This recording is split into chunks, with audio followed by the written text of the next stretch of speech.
Jeremias, capítulo 29, versículo 10, 11, 12 e o 13. E a palavra do Senhor nos diz assim: porque assim diz o Senhor, certamente que passados 70 anos na Babilônia vos visitarei e cumprirei sobre vós a minha boa palavra, tornando-vos a trazer a este lugar. Porque eu bem sei os pensamentos que penso de vós, diz o Senhor, pensamentos de paz e não de mal, para vos dar o fim que esperais. Então me invocareis, e ireis, e orareis a mim, e eu vos ouvirei, e buscar-me-eis, e me achareis, quando me buscardes de todo o vosso coração. Amém?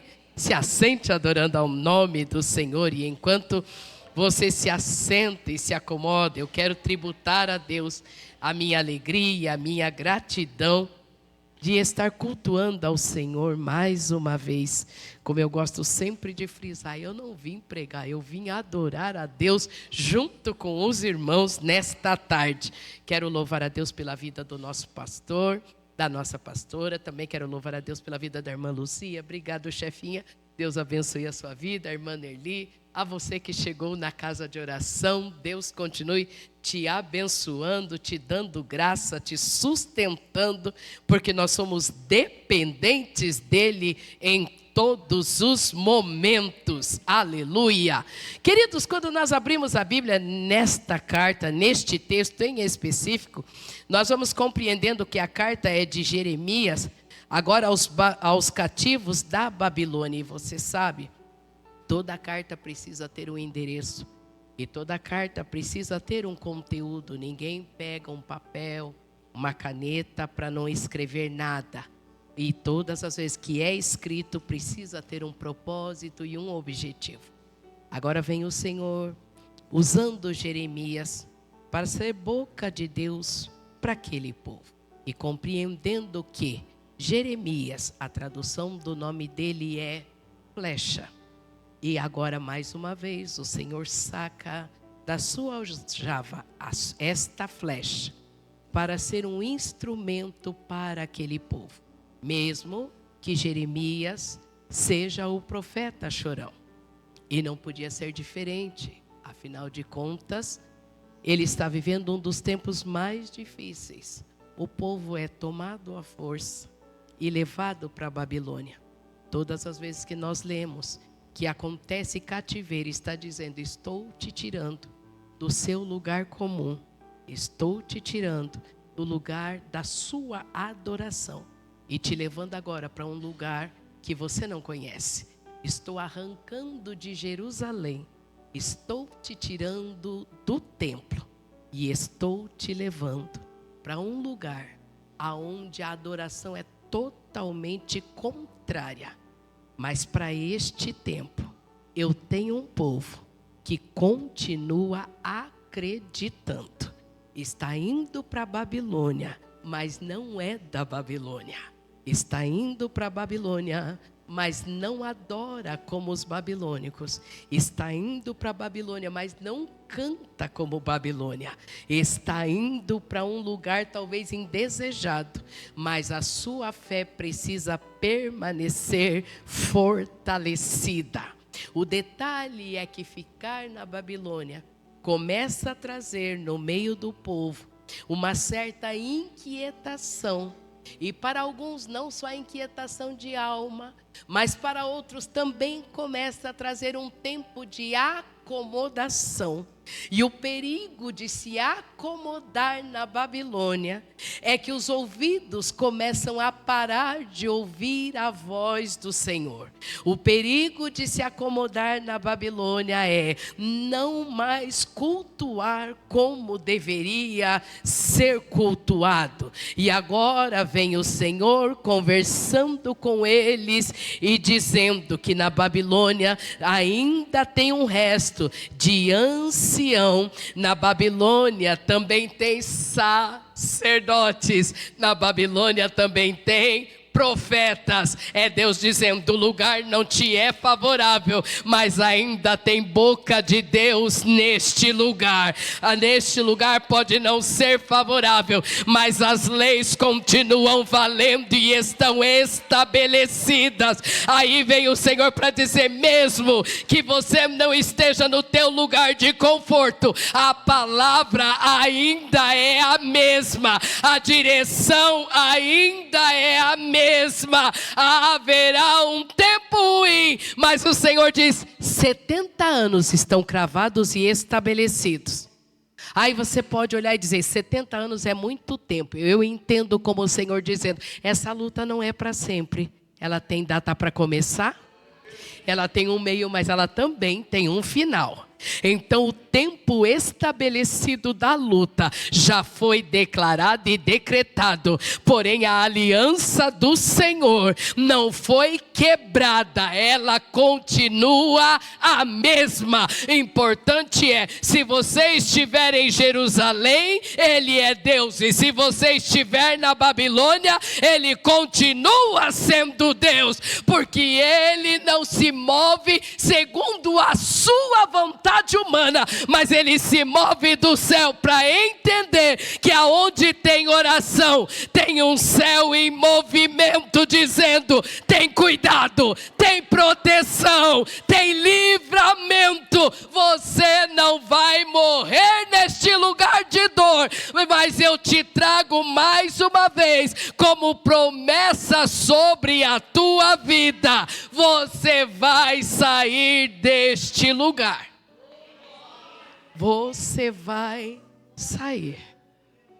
Aí eu entendo Jeremias profetizando, mas ele também diz: mas ainda tem profetas neste lugar, tá?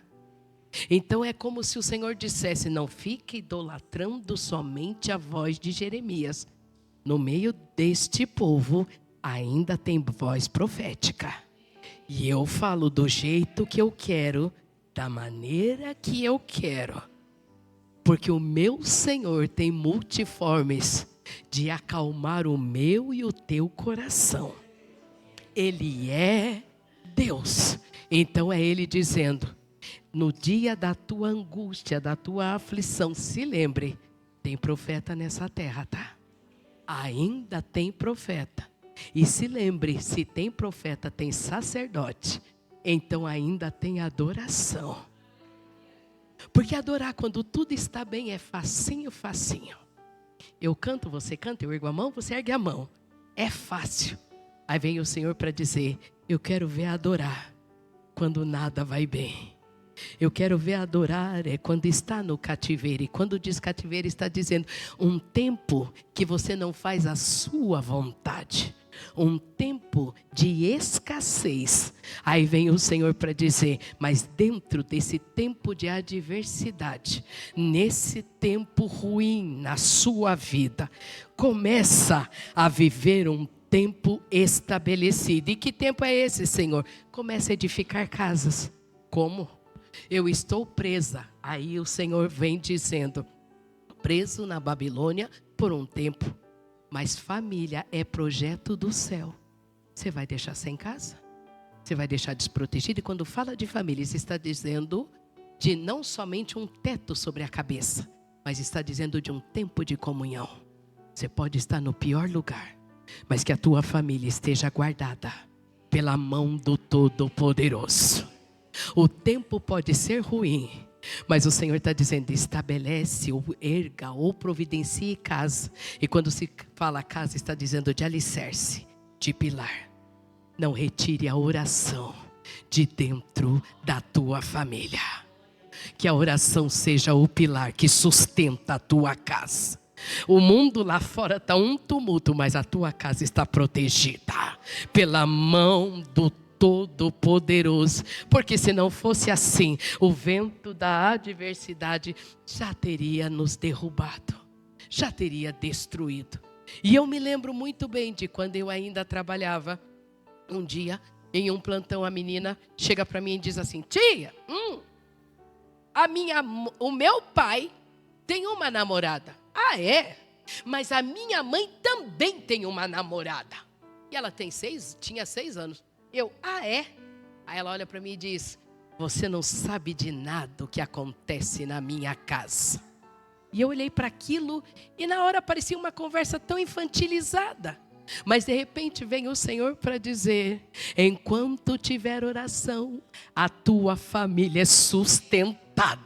Enquanto tiver oração, o maligno não toca nos seus. Enquanto tiver o pilar da oração, tem livramento chegando. E que o Senhor continue guardando a minha e a tua casa. Aleluia. Porque o Senhor é poderoso para estar presente em todos os momentos. Aí ele continua dizendo para Jeremias: plantai jardins e comei o seu fruto. Ele está dizendo: continua trabalhando, viu? Continua se esforçando, porque todas as vezes que nós sentamos e dizemos: agora não tem jeito, agora nada mais cresce, agora nada mais vai dar jeito, o medo se aloja. E quando o medo se aloja, ele é um paralisador das promessas de Deus. Mas agora vem o Senhor para dizer: a tua casa está debaixo de promessa.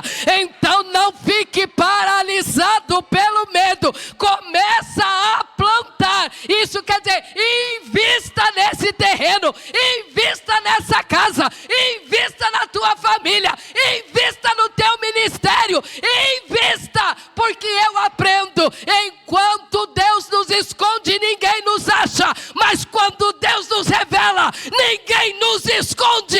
Mas para isso precisamos ter base, precisamos ter equilíbrio. E como é que a gente faz isso se a gente não conhecer o Deus do secreto?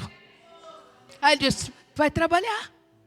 E trabalhar é o quê? É investir. Eu invisto na oração, você investe na oração. E eu torno a repetir, e você sabe disso. E investir na oração não dá faixa de eu sou super crente e me respeita. Não. Investir na oração é uma guerra diária. Eu não sei para você, mas tem horas que a gente está orando e a mente quer vagar. A gente lembra de coisas que não era para lembrar naquele momento. As costas doem, o joelho cansa. Mas de repente vem o Espírito de Deus do meu lado e do seu lado e diz: fica só mais um pouquinho. Só mais um pouquinho. Só mais um pouquinho. E a gente diz: Senhor, parece que eu já não tenho mais palavra no meu vocabulário para continuar orando. Ele diz: mas fica só mais um pouquinho e me adore. Me adore. Aí a gente começa: oh glória, aleluia, a tua presença me constrange. E não tem nada, Senhor, que eu faça para o teu reino que pague o teu cuidado sobre a minha vida e da minha família. A gente começa a achar palavras, ou então começa a chorar em adoração, e de repente a presença do Altíssimo se manifesta de forma extraordinária. Quem nunca foi renovado as suas forças numa oração secreta dentro de casa? Quem é que nunca falou em línguas estranhas dentro do secreto da sua casa e do seu lar? E a presença dele é tão real que quando levantamos da oração nós dizemos: prontos para mais um dia de guerra, prontos para mais uma batalha, prontos para mais um dia de plantar. Porque todas as vezes que investimos no terreno da oração, colheremos fruto de vitória na nossa vida. Porque tem resposta chegando, porque tem porta se abrindo, porque tem o Senhor fazendo e tratando conosco. Mas não é só os frutos bons daquilo que a gente quer que Ele faça. Mas na oração o Senhor também nos confronta. Na oração o Senhor também arranca coisinhas que estão na nossa vida.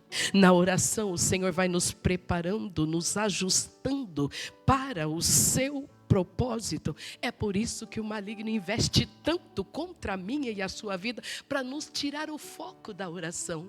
Porque se eu paro de orar, e como as irmãs sempre cantam aqui, eu preciso calar todas as vozes, menos a tua. Mas se nós não investirmos no campo da oração, outras vozes aleatórias começam a chegar no nosso campo e dizer: você não dá conta, você não serve, você isso, você aquilo. E começa a colocar caraminholas na nossa cabeça. E de repente a gente diz: é melhor parar de orar mesmo. Deus não está ouvindo. Deus não vai fazer nada. Aí vem o Senhor para dizer: continua investindo, Jeremias. Avisa o meu povo que continua investindo, porque esse tempo mau não durará para sempre. Este tempo mau vai passar. Deixa eu dar outro aviso para o meu povo. Escreve aí, Jeremias: procurai a paz da cidade, por onde vos fizer transportar, por onde você passar, que a paz que excede todo entendimento caminhe junto com você. Quando você entra, quando você sai, quando você abre a boca e quando você silencia, que a paz seja a marca da sua vida. Aonde tem guerra, que você seja o antídoto da guerra, porque você carrega a presença de Deus na sua vida. Então a paz chega naquele ambiente. Aí vem o Senhor para dizer: e entendendo que aonde você colocar a planta dos teus pés, eu entro contigo, eu repreendo o levante do adversário, eu calo a voz do maligno, só para que o meu nome seja glorificado na terra, através da sua vida. É para esse tempo que eu te chamei. Mora na Babilônia, mas não é de lá. A tua adoração não é uma adoração vazia. E não é uma adoração de... o título do meu livro é Maria não vai com as outras. E é literalmente isso na sua vida. Você não é Maria que vai com as outras. Você é Maria que não vai com as outras. A tua adoração é genuína. A tua adoração e oração é aquilo, uma ligação direta do céu na tua vida e da tua vida com o céu. Porque a oração é uma via de mão dupla. Não tem como orar e não ter resposta. Aí a resposta vem, você obedece, o milagre chega. Aí o Senhor vai dizer: então aprenda, Jeremias, que aonde você chegar, a paz marca presença. Aleluia. E todas as vezes que eu estou aprendendo a respeito desse texto, o Senhor me trouxe nesta tarde, um pouco antes de vir. E por que estar na Babilônia, Senhor? Porque precisa aprender a ter disciplina. E disciplinar de Deus nunca é para a morte, mas é para a melhoria. O Senhor sempre vai nos ensinar a ser crentes melhores, adoradores melhores, a ser mãe melhor, pai melhor, um crente melhor. Eu não venho na igreja por causa de A e de B, não, isto é uma organização. Eu venho porque Deus está aqui. E se Ele trabalha em mim, aleluia, eu vou sendo cheia da presença dEle. E eu só vou derramar sobre a vida de alguém aquilo que eu estiver cheia. Se eu estiver cheia da presença dEle, eu derramo da presença dEle aonde eu chegar. Então ser disciplinada pelo Senhor não é para o meu mal, mas é para o meu bem. E quanto mais rápido eu entender o propósito de Deus, mais rápido eu chego ao final da minha luta e da minha adversidade. Agora, o povo começou um tempo que precisou ser corrigido pelo Senhor, porque eles abriram a guarda e começaram agora uma idolatria e uma desobediência. Aí com eles era assim, estavam longe de Jerusalém, mas agora eles começam: mas só um pouquinho disso não faz mal? Só ouvir um pouquinho daquilo outro não faz mal? Aí vem o Senhor para dizer: não sabe que você é escolhida, separada? E quem é separado e escolhido para Ele, Ele não divide a glória dele com ninguém. Aí vem Ele e diz: se for preciso eu te disciplino, mas eu te levo para a eternidade. Então entenda o trabalhar do Espírito de Deus na minha e na sua vida. Aí o Senhor também vem para ensiná-los a ter uma dependência e maturidade espiritual. Aí o Senhor diz para eles: você não depende de quem governa a Babilônia, você depende da minha mão. Se eu abro porta, quem fecha? Mas se eu fecho, quem abre? Então você é dependente de mim. Entenda, sou eu cuidando de você. Você é dependente da minha presença no domingo, na segunda, na terça, na quarta, na quinta, na sexta. Você é dependente de janeiro a dezembro de 2026, 2027 e até o arrebatamento. Sou eu cuidando de você. Então não misture as estações, mas seja fiel àquilo que eu tenho para a sua vida. Aí tem gente que diz: mas Deus está tardando, retardando os planos que Ele disse para a minha vida. Vem o Senhor nesta tarde para dizer: sou eu colocando você nos eixos.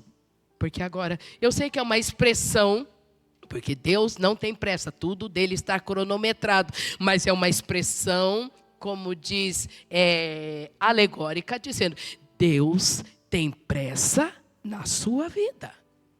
Aí Ele está nesta tarde dizendo: eu tenho pressa em fazer um milagre, eu tenho pressa em abençoar a sua casa, eu tenho pressa em quebrar esses portões de bronze, eu tenho pressa em alcançar os teus, eu tenho pressa em resgatar o perdido, eu tenho pressa em libertar o oprimido, eu tenho pressa em salvar o que está perdido, eu tenho pressa em batizar com o Espírito Santo, eu tenho pressa de fazer mudança, eu tenho pressa. E o que é para isso que o Senhor precisa? De corações quebrantados, de gente aliançada no propósito, de gente que continua acreditando que eu não mudei, de gente que continua entendendo que esse evangelho raso não combina com o que eu tenho para a sua vida.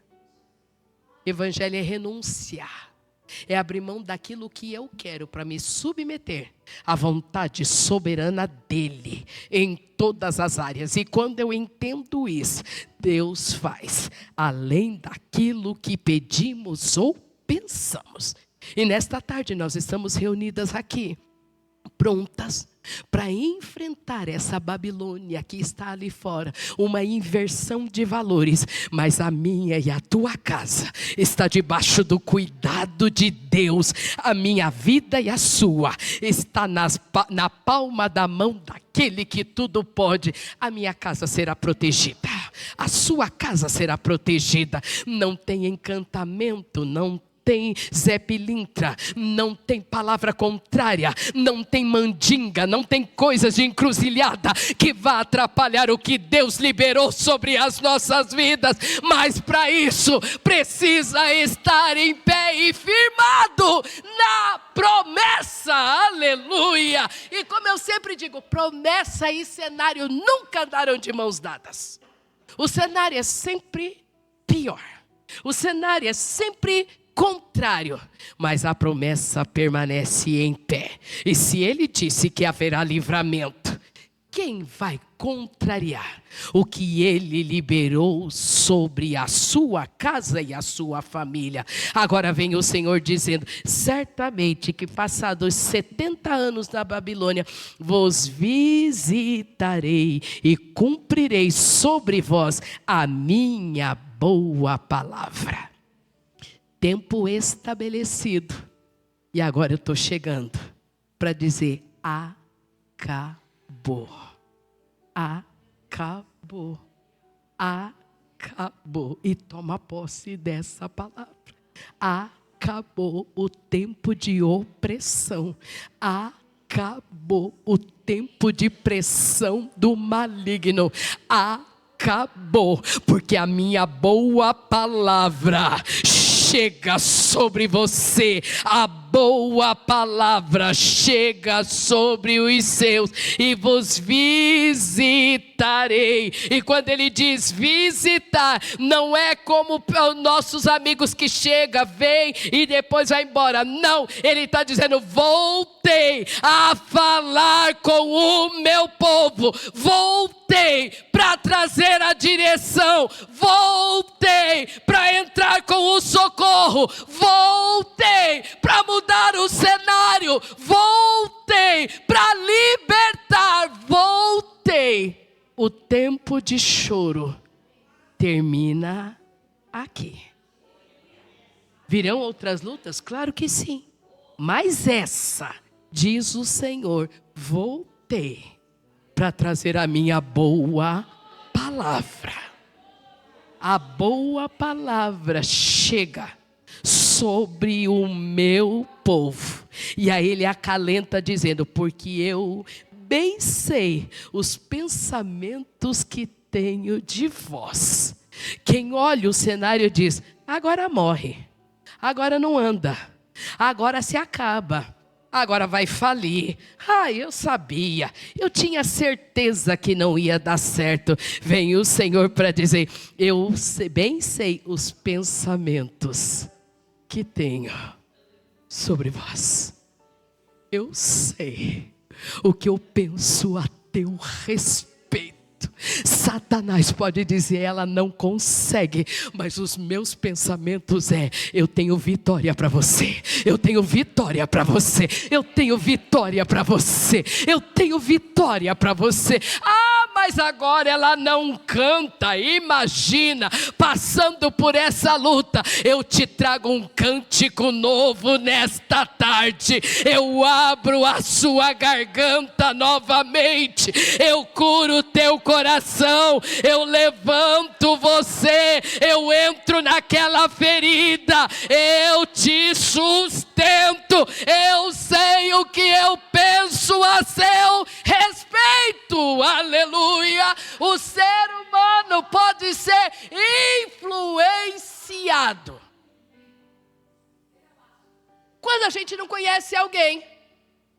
E vou usar ele como exemplo porque ele é amigo da família. E se precisar, o pastor está aí, depois a gente vai lá e pede perdão. Irmão Milton é amigo da nossa família. Mas vai que o irmão Milton fala assim: Luci, não é tudo aquilo não. Só que você não me conhece. Mas você conhece o Milton, então você vai acreditar no que ele está falando. E no seu coração você vai olhar para mim e dizer assim: mas ela não é tudo isso que falaram não. Mas como que não? É porque o irmão Milton falou que ela não é tão crente assim não. Não é tudo isso não. Você vai ser influenciada. Mas agora vem o Senhor para dizer: não escute o que o ser humano está dizendo a teu respeito. Escuta o som da minha voz, porque eu sei o que eu penso a teu respeito. Eu sei, eu não vou ficar pensando como é que eu vou abençoar ela, como é que eu vou abrir a porta para ela. Não, a porta já está aberta, a palavra já está liberada. Então escuta o som da minha voz, diz o Senhor. Então me invocareis. Invocar não é uma coisa qualquer. Invocar é gritar, é fazer barulho. É fazer barulho. Ele está dizendo: ore a um nível de fazer barulho. Aí você diz: minha voz é calminha, Senhor. Não é isso não, ele está dizendo: faça barulho no inferno, para que eles entendam. Tem alguém de joelho clamando, tem alguém andando e clamando, tem alguém deitado e clamando, tem alguém me invocando. E se me invoca, eu ouço, e se eu ouço, vai ter milagre chegando sim. Aleluia. Ireis, aleluia. Então ele diz: então você me invoca e não fica parado. Você me invoca e anda. Não é para invocar e ficar sentado e dizendo: tá tudo bem. Não. É para ficar em pé. É para se posicionar. Se vai ter milagre, vai ter mulheres posicionadas. Se tem oração, não tem prostração, tem gente posicionada. Aí você diz, mas eu não estou tão forte assim. Olha o exército que o céu levantou para esse tempo. Olha o exército. Ele está dizendo, quando você não tiver força, mas estiver me invocando, alguém vai botar o braço no teu ombro e dizer, bora, bora, nós vamos vencer junto, bora, bora, vai ter milagre chegando na tua casa, bora, bora, porque entre nós não tem espírito de divisão, entre nós tem espírito de unidade. Se vai ter milagre para você, conta comigo, porque no teu culto de ações de graça, eu vou estar aqui erguendo a mão e dizendo, Deus fez na casa dela, Deus entrou lá, Deus quebrou a porta de bronze, Deus libertou, é resposta de oração. Alguém invocou e Ele atendeu. Aleluia. E aí eu já fecho quando ele diz, e buscar-me-eis e me achareis. Se me procurar, eu estou aqui. Se me procurar, eu estou aqui. O que não pode é recuar. O que não pode é parar de orar. O que não pode é parar de fazer barulho. Porque quando o povo de Deus recua, o mal avança. Mas quando o povo de Deus faz barulho, o mal tem que bater em retirada, tem que recuar. Aí vem o Senhor para dizer, está na Babilônia, mas você não é daqui. Olha a marca. Olha a marca, olha a marca, olha a marca, olha a marca que está sobre a sua vida. Que marca é essa? A gota do sangue do Cordeiro que permeia a sua vida, a gota de unção que desce sobre você, porque aonde tem um crente ungido, não significa que não tenha luta, mas tem clamor, tem oração, tem invocar ao nome do Senhor. E aí eu fecho quando ele diz, buscar-me-eis e me achareis, quando me buscardes de todo o vosso coração. Não é da boca para fora. Você não é influenciada pelo apelo do pregador. Não. Agora ergue a mão. Agora dá um glória. Você dá glória porque Ele está aqui. Você ergue a mão porque a presença dEle é sentida aqui. Porque o teu coração está voltado para um nível de adoração e quebrantamento diante da presença do Eterno. Senhor, eu sei que vai ter milagre nessa casa. Eu sei. Eu venho pouco nos cultos. Deus tem me dado a oportunidade, mas as irmãs lembram quantas orações da manhã. Eu vinha direto do hospital, vinha para a oração, Nair é prova disso. Vinha direto para a oração e depois ia embora para casa, dormir. E às vezes ainda voltava para o hospital para fazer plantão ainda. Mas eu vinha na oração aqui da manhã. Nos cultos de oração da segunda. Muito, muito o Senhor fez na minha vida. Então agora é um tempo, e eu também entendo que esse tempo é o tempo de sair, de pregar, porque esse tempo também passa. Tudo passa. Eu vou voltar a fazer o que eu fazia. É só um tempo. Mas enquanto o Senhor está nos dando esse tempo, Ele diz, me busca de todo o coração. Porque vai ter resposta de oração nessa casa. Vai ter resposta de oração, pastor. Vai ter resposta de salvação nessa casa. Amaia sura mandarabacandaraia sérgia. Vai ter resposta, chefinha, de gente sendo batizada com o Espírito Santo no círculo de oração.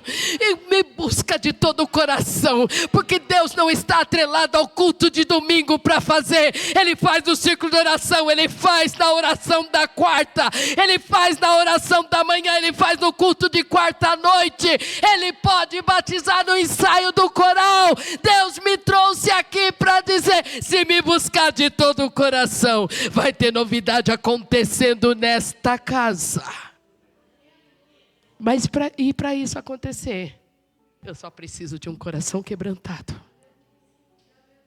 E se tem uma coisa que Deus tem encontrado nessa casa, é coração quebrantado. Aí sem ser política e nada, mas eu só te digo, se prepare para o que Deus vai fazer nesta igreja, neste tempo. Se prepara para o vento de novidade que Deus está trazendo para este tempo. Cadeias estão sendo quebradas. Remaia sura mandarabacandaraia sergia. É o Senhor alinhando pensamentos. É o Senhor tratando, trabalhando. E o primeiro olhar é: mas eu não estou vendo nada. E quem disse que você precisa ver? Basta acreditar, porque o milagre vai chegar aí. Que a minha casa e a tua seja alvo deste milagre da parte de Deus. A igreja se coloque em pé e nós vamos orar juntos. E ousadamente eu te convido, se você precisa, venha diante do altar do Senhor, nós vamos orar. E eu quero orar por você nesta tarde, em nome de Jesus. E também sendo alvo das suas orações, porque a minha rinite hoje está gritando.